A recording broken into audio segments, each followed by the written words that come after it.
welcome back to another video. Wherever you are, special greetings to you, and don't forget, if today is your first time, please do me a favor by subscribing to the channel. Also, don't forget to hit on the notification bell whenever we drop video.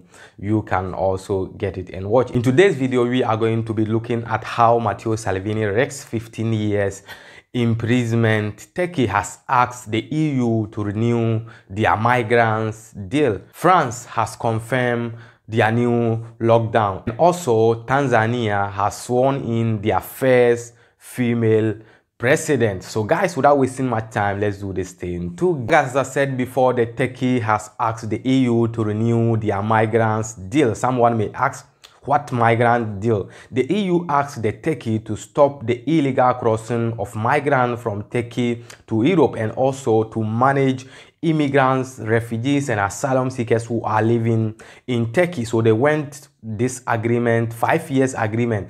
Turkey went 5 years agreement with the EU, and they gave them some amounts of money. So that was in 2016, and we are in 2021. So it was 5 years agreement, and now the deal has ended, and Turkey is asking the EU to renew the contract for them again. If not, they will allow immigrants to pass, because they said that 5 years that they signed the contract with the Turkey has done well. They have tried to stop the illegal crossing of migrants from Turkey to Europe, and they have managed immigrants who are also living in Turkey as well. So they are saying the 5 years contract that they signed with the Turkey has been an impact. So they still need to renew that contract for the Turkey, but the Turkey is calling on the EU to do that immediately. If not, they will allow these immigrants to be crossing like the way they used to cross before. So they are there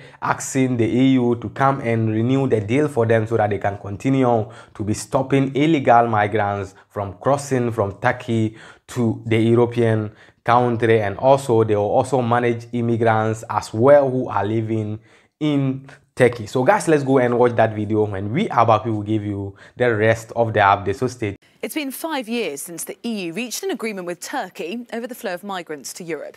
At the height of the migration crisis, the bloc agreed to give Turkey money in exchange for a reduction in illegal crossings and an improvement in the situation of refugees and migrants in Turkey itself.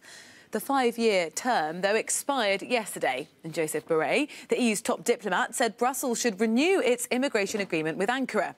Borrell stressed that the refugees are still in Turkey and continue to need our support. Ďèal is founding chairman of the European Stability Initiative and is also one of the architects of that EU-Turkey 2016 migration deal. He joins us now. Thank you very much for speaking to us. 5 years on, the agreement has, I guess, sort of expired. Has it been a success? This money has had a major impact. Today, 80% of young Syrians in Turkey say they want to stay. 700,000 children go to school. Syrian children go to school in Turkey. And the number of people crossing irregularly has dropped. So that has worked. Unfortunately, 1 year ago, after 4 years of choosing projects, the European Union has not put on the table a new offer for the next 5 years. Turkey has declared it would not take any more people back. And for the last year, the way the European Union has stopped arrivals has been through pushbacks, which is illegal against EU law and against the International Refugee Convention. And that needs to change as quickly as possible. And the only way to do that is to renew an agreement with Turkey that is based on international law. Give us an idea of what the human impact of that is going to be. Well, 3 things should happen urgently. I mean, Turkey should agree to take back again people who are safe in Turkey. The European Union should help Greece evacuate those terrible camps on the Greek islands, start with a new cut-off date, and then put on the table another serious offer to support Turkey. There are 5% of the Turkish population at the moment refugees and asylum seekers. It's the country with most refugees in the world and has been for many years. And for all the things one might criticize and could and should criticize about Turkish politics, in this respect, Turkey, Syrians in Turkey really deserve support.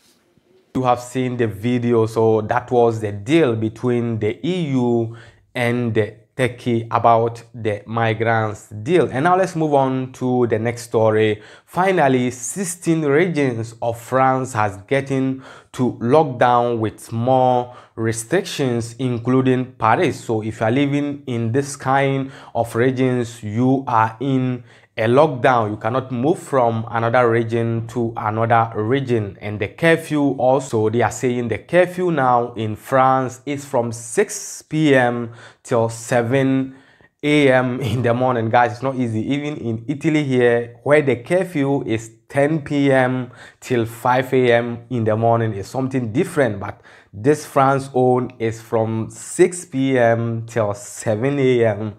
in the morning. What a tough restrictions. That is the curfew, which is 6 p.m. till 7 a.m. in the morning. So if you are living in this kind of 16th region, including that Paris, I think you guys are in lockdown. They said they want to reduce the contagious of this virus, because this virus of a thing, we don't understand it. There is AstraZeneca vaccine which is coming to stop this virus, but every day in, day out, a lot of cases are increasing. A lot of schools are still also going to, be operating in France with all the protocols, and some middle schools are also going to be open. You can leave your residence or you can leave your house if you are in this kind of restrictions with your certificate, which will show that you are going to do something important. Shops like supermarkets, like necessity things, are still going to be open. So these new restrictions are going to be valid for 4 weeks. Let's say it's about 1 month. So if you are living in that 16 regions,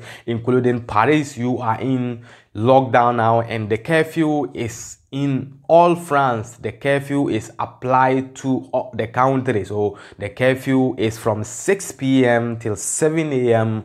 in the morning. So that is what is coming from France. I reported a video about 2 days ago where I was saying they are putting these new restrictions, but they have not come to conclusion. But I think Friday that they have put in everything into conclusion, and they are saying they need to go that 4 weeks lockdown to reduce the contagious of the virus. So guys, this is the update coming from France, and let's go and watch that video. When we are back, we will give you the rest of the updates. After much anticipation, the French government has confirmed new COVID-19 restrictions that apply to more than 20 million people across 16 departments. In these 16 departments, new massive measures to restrain the epidemic will be in place starting Friday night at midnight and for 4 weeks. It's a third route that we're taking, a path that should allow us to slow down infections without locking ourselves up. The areas affected by the new measures include Paris and all the departments in the surrounding region, the entire northernmost region of France, as well as the northern departments of Eure and Seine-Maritime and Alpes-Maritimes in the south. People living in these red zones are prohibited from travelling to other regions of the country.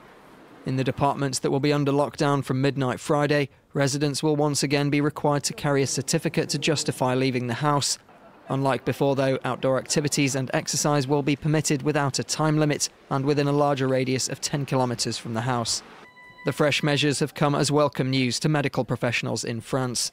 Our resuscitation teams are relieved, and so are our patients. These decisions are strict, but not as strict as those imposed in March and April 2020. Amongst the other measures for areas in lockdown, the closure of all non-essential businesses. Those providing essential goods and services will remain open, including all supermarkets, grocery shops, pharmacies and banks. All preschools, primary schools and middle schools will remain fully open, while high schools will run half the normal level of classes. The government is also asking the affected residents to work from home for at least 4 days a week if they can. The whole of the country will remain under curfew, though it's been pushed back from 6 p.m. to 7 p.m. In addition, Prime Minister Jean Castex did not rule out the possibility of extending lockdown measures to other regions of France. As I hope you have seen the video, so that is the new lockdown in France. So if you are in France, take note of these things. And now let's move on to the next story. In Tanzania, they have sworn in the new female president, Her Excellency Samia Suluhu Hassan. That is the new president in Tanzania after the president, who is John Magufuli, passed on. So now this woman is set as the new president of the Tanzania, who is going to take control of everything after this man lost his life. And this goes to our female out there. People think that they cannot do it. Our mothers, our sisters out there think that women are just for house. Women cannot do anything out there. But look at this, our mother now has been the first female president of the Tanzania. So whatever you are doing as a woman, just keep on doing it well and do it good. Don't say women cannot do it. Women can also do it. We are all human beings, and what man can do, sometimes they say women can also do it better. So just get trust in yourself, be courage, be bold, and keep on doing whatever you are doing. Just try to do it in a good way, and you can also become a good leader. Now this woman has been the new president of the Tanzania till they go to next election, and if this woman is set to rule well, the next elections, I think Tanzania people are still going to elect her as the new president or as the elected president of the Tanzania. So guys, let's go and watch the video where this woman was in as the new president of the Tanzania. When we are back, we will give you the rest of the update, so stay tuned. Tanzania's first female president was sworn in on Friday, following the death of John Magufuli. Samia Suluhu Hassan was sworn in at State House in the commercial capital Dar es Salaam. She is the East African country's 6th president since independence from Britain in 1961. Hassan is also the country's first head of state from the semi-autonomous Zanzibar archipelago. Tanzanian politics have traditionally been dominated by politicians from the mainland. Described as a softly spoken consensus builder, Hassan's leadership style is seen as a potential contrast to brash populist Magufuli. The vocal coronavirus skeptic had not been seen in public for more than 2 weeks when Hassan announced his death on Wednesday. She will now have to grapple with the health impact of COVID-19 that her predecessor long denied, including whether to procure vaccines. Hassan also faces the pandemic's economic consequences in a country polarized by 6 years of Magufuli's rule.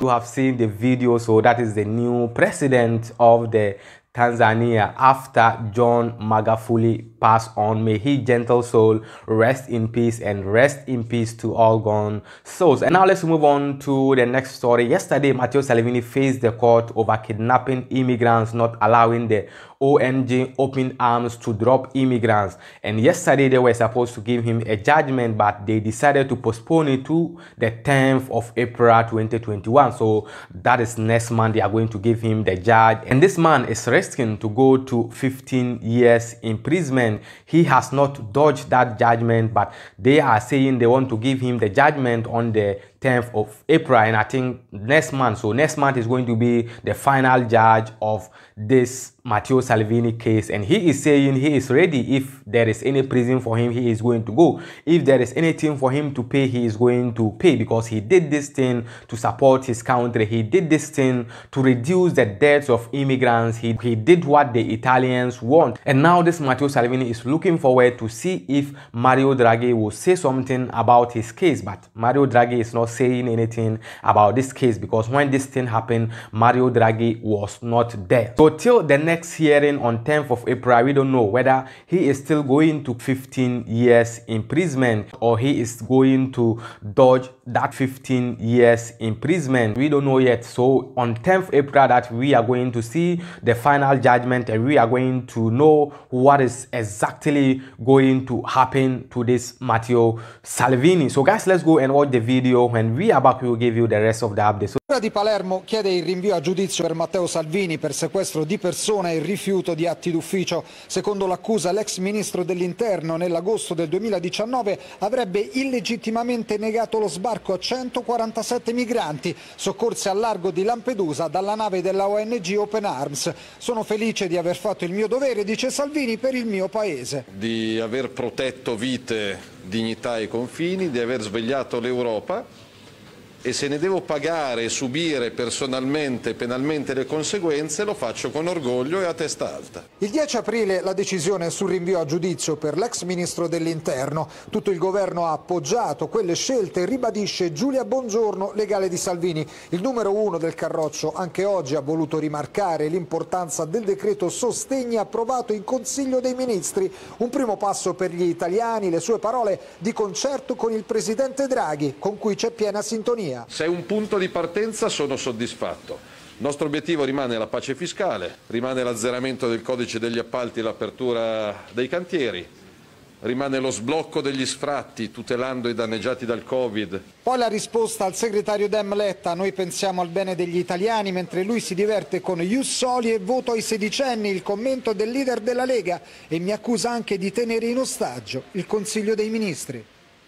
You have seen the video, so that is what happened yesterday in court, and we are hoping to see what will happen in the next 10th of April 2021. Guys, this is the update I have for you today. The name still remains Official Cracker on YouTube, Official Cracker on Facebook, Official_Cracker1 on Instagram. Thank you all for subscribing to this channel. Thank you all for bringing your comment, both the negative comments and the positive comments. In fact, the negative comments keep us going, because if you come and insult me or if you comment something bad, I used to learn something from it. So just keep on coming, just keep on commenting your negative comment, keep on insulting us.